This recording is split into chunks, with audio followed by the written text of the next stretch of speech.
baadhay dafiray ninkaasi waxaanu ogeyn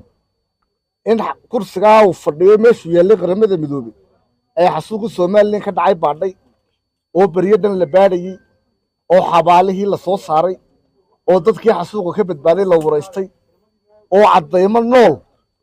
oo la taaban karo la hayo waxaanu ogeyn oo uu dafiray wixii ay qortay human rights watch iyo amnesty international iyo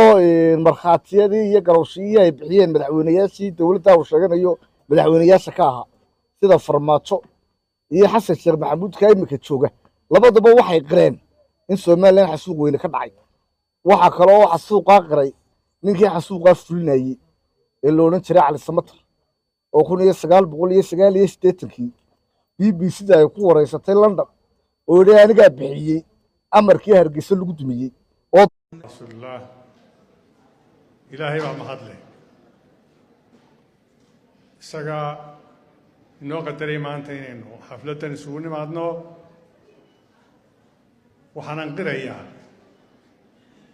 inay tahay munaasabad ugu qaalisan munaasabadaha iyo xafladaha iyo qaliishabiinada la iskugu yimaado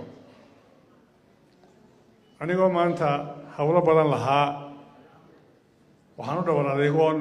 intii kaloo dhanba u dayday oon u daayey qiimaha